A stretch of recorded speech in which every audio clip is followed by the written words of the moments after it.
Two men, two desks, two badges. One worked for the CIA, the other for the FBI.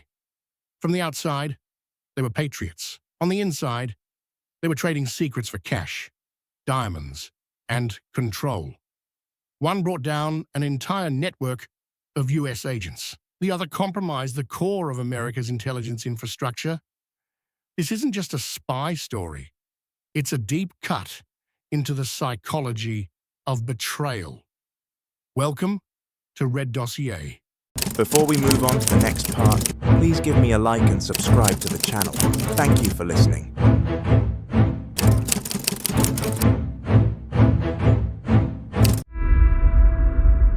In the world of intelligence, the most dangerous threats are rarely loud. They wear suits, file paperwork, smile at colleagues, and walk through secure doors each morning like any other government employee. Aldrich Hazen Ames and Robert Philip Hanssen were two such men, veteran officers of the CIA and FBI, respectively, who betrayed their country in ways that shook the foundations of US national security. Their names are now synonymous with treachery. But at one time, both were trusted insiders. Buried deep within the machinery, they would eventually dismantle from the inside out. Ames, a CIA counterintelligence officer, began spying for the Soviet Union in 1985. Over the next 9 years, he disclosed the identities of nearly every active US agent operating inside the USSR. At least 10 of those individuals were captured and executed. He was paid handsomely, over $2.7 million in cash and assets, becoming one of the most financially rewarded traitors in American history. What's astonishing is how clumsily he did it. His lifestyle changed abruptly. He bought a $540,000 house in cash, drove luxury cars, and sent his wife on expensive shopping sprees. And yet, for nearly a decade, no one in Langley asked how a mid-level analyst could afford it. Hanssen, on the other hand, worked in the FBI's counterintelligence division. He began feeding information to the Soviets in 1979, paused briefly, then resumed in the mid-1980s, and continued until 2001. Unlike Ames, Hanssen operated with surgical precision. He never met his handlers face-to-face. Instead, he left encrypted messages and packages in secluded dead-drop locations under a footbridge in a park, behind a fence post, even beneath a tree. He earned an estimated $1.4 million in cash and diamonds.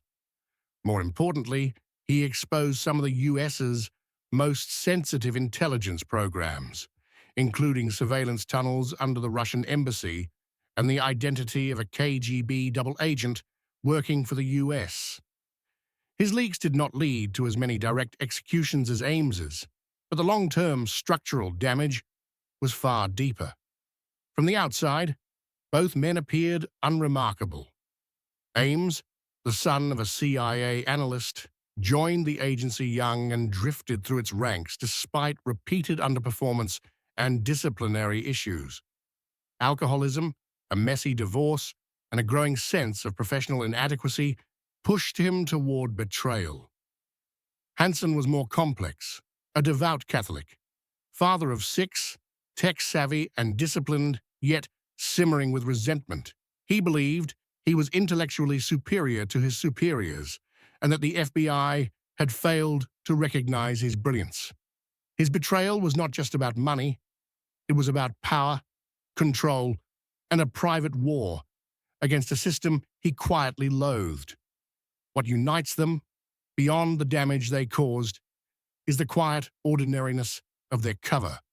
Neither man wore the face of a villain, and yet both committed some of the most devastating acts of espionage in US history. Ames was reckless, sloppy, and greedy. Hanssen was methodical, calculating, and cold. One operated like a gambler in broad daylight, the other like a ghost. Their stories are not just tales of betrayal, they are warnings about overconfidence in systems, about blind trust in loyalty, and about the dangerous myth that patriotism is always visible from the outside. To understand how Aldrich Ames and Robert Hanssen were able to inflict such profound damage on US intelligence, one must look beyond the surface of their careers and into the architecture of their motivations, behaviors, and methods. This is where the contrast between the two men becomes sharply defined, not just in personality, but in purpose.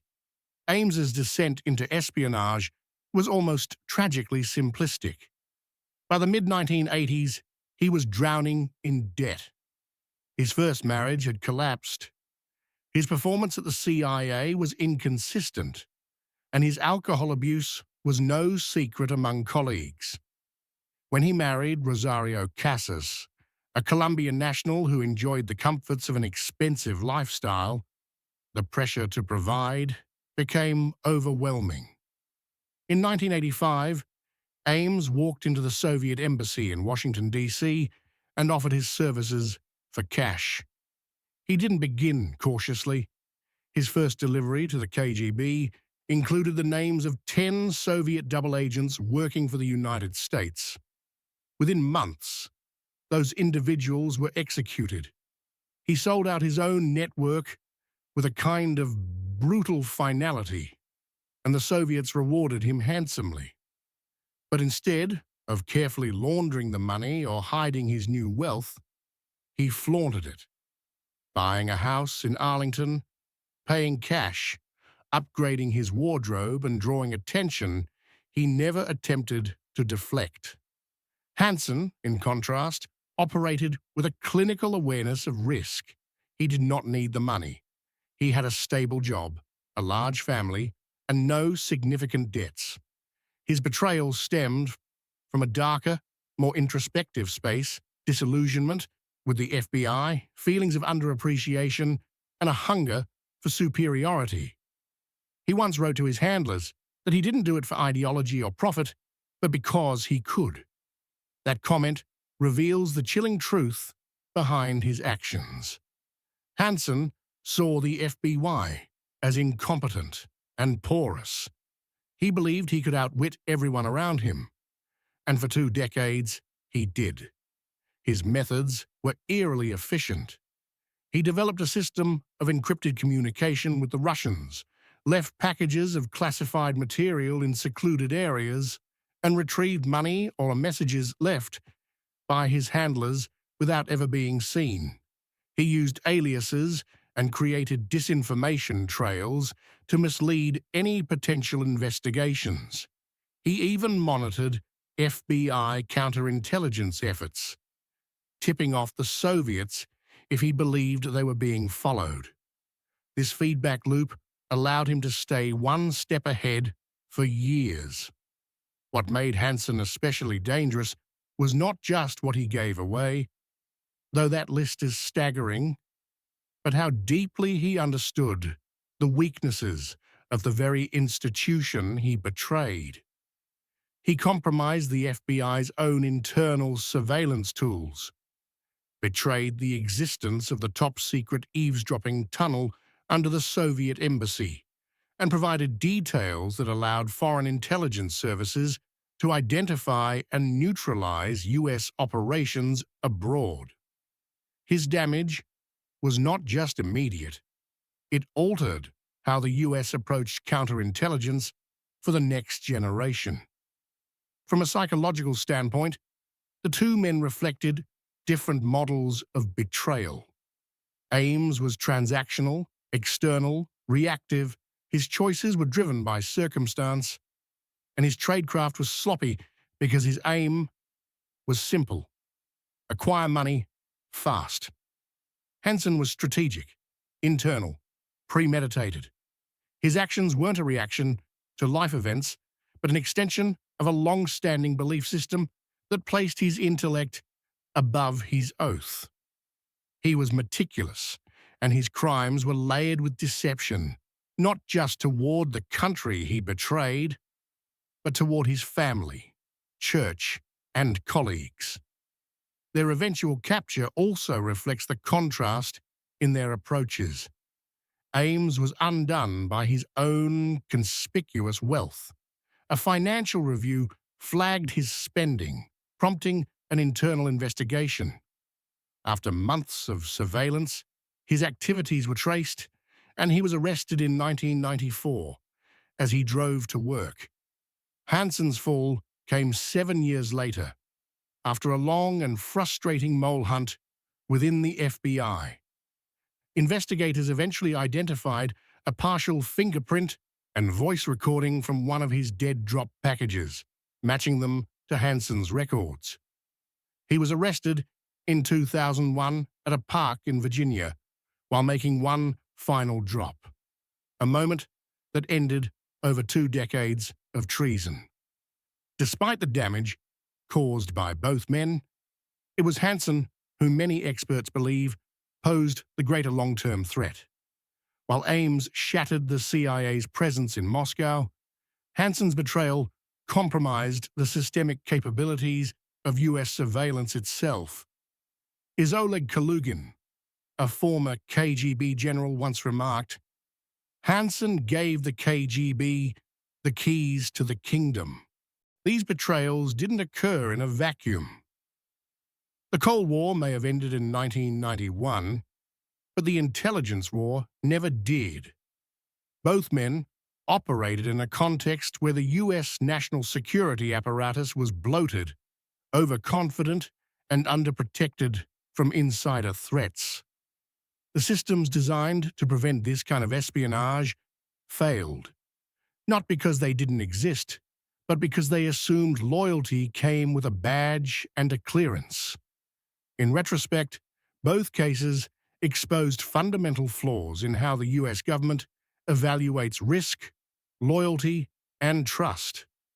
They serve as dark case studies in how complex modern institutions can be blindsided by men who look, sound, and act like everyone else, until they don't. When the dust finally settled, both Aldrich Ames and Robert Hansen stood not only as traitors, but as warnings etched into the foundation of American intelligence history. Each was sentenced to life imprisonment without the possibility of parole. But while their legal outcomes were similar, the broader consequences of their actions, the public's reaction, carved 2 very different legacies. Ames was arrested in 1994 and eventually imprisoned at the federal penitentiary in Terre Haute, Indiana. During his confession, he showed little remorse. He rationalized his decisions as financially motivated and insisted he didn't act out of hatred for the United States. But that didn't mitigate the fallout. The identities of over a dozen Soviet agents working for the CIA had been handed directly to the KGB. At least 10 were executed. Others were imprisoned, tortured, or disappeared. In hearings before Congress, intelligence officials admitted that Ames's actions had completely dismantled the CIA's Moscow network for years. His betrayal left a gap in intelligence during a volatile period of geopolitical transition as the Soviet Union collapsed and the Russian Federation emerged. Hansen's arrest in 2001 drew a more visceral public response. Unlike Ames, who was viewed as desperate and sloppy, Hansen inspired something closer to horror. His deception had gone on for over 2 decades, with precision and apparent ease.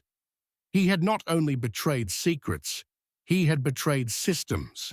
He had compromised the FBI's own counterintelligence capabilities, leaked details about nuclear command and control, and handed over reams of classified documents that took years to even catalogue. let alone understand fully. He was sentenced to life and solitary confinement at the ADX Florence Supermax prison in Colorado. No contact with other inmates, no visitors. 23 hours a day in a soundless concrete cell. The difference in their psychological makeup is stark even in the aftermath. Ames, when interviewed years later, remained dismissive, attributing his actions to poor judgment and economic strain. Hansen, by contrast, said almost nothing. He issued a brief statement as part of a plea bargain, showing no emotion. His silence reinforced the coldness that defined him, a man who knew exactly what he was doing and believed no one could stop him.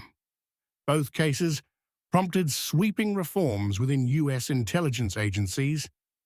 After Ames, the CIA instituted more rigorous financial audits, stricter polygraph examinations, and tighter compartmentalization of sensitive information. After Hansen, the FBI created an entire new division dedicated solely to internal security and implemented a two-person rule for accessing particularly sensitive files. The damage from these betrayals was not just operational, it was cultural. Trust, once broken at that level, does not return quickly. Careers were ruined, missions scrapped, and international partnerships strained. Intelligence agencies around the world took notice. Even the most secure organizations can be infiltrated from within. Comparing the two, experts often argue that Hansen was more dangerous. Ames cost lives, yes, but Hansen's betrayal undermined the structural integrity of U.S. intelligence itself. The question is not which man did more harm numerically, but which damage was harder to repair. In this regard, Hansen's impact was deeper, more insidious, and more lasting. What makes these stories uniquely American is that they occurred not in the shadows of an authoritarian regime, but at the heart of a democratic system that relies on trust between state and citizen. Ames and Hansen were not forced into betrayal. They chose it. One chose it for money, the other for ego, control, and a desire to prove he was smarter than the people around him. And both succeeded, until they didn't. Their legacies extend beyond spycraft into cultural consciousness. Books, documentaries, and films have tried to dissect their actions, but none can fully capture the moral void at their center. Hansen was portrayed by Chris Cooper in the film Breach, a quiet portrait of a man whose face betrayed nothing, even as he destroyed everything. Ames is often described in drier, more bureaucratic terms, a failed case officer who sold secrets for cash and lived too loudly. The true lesson from their stories isn't just about vetting or surveillance or psychological profiling, it's about humility. Institutions fail when they assume that systems are stronger than people, but people are the system. And if even one believes the rules don't apply, the consequences can be catastrophic. So the question remains, how many more Hansens and Ameses are still out there? How many look like the agents next door, say all the right things, carry all the right credentials, and yet hide a private logic that justifies betrayal? We may never know until it's too late. The stories of Aldrich Ames and Robert Hansen remind us that the most devastating enemies often come from inside the walls we think are safest. They left behind ruined lives, fractured institutions, and questions we still struggle to answer. What makes someone turn against their own country? Is it desperation, or is it something darker? If this episode made you rethink what loyalty really means, don't forget to like, subscribe, and hit the bell so you never miss a drop from Red Dossier? Now tell us in the comments, who's more dangerous? Someone who betrays for greed, or someone who does it just to prove they can?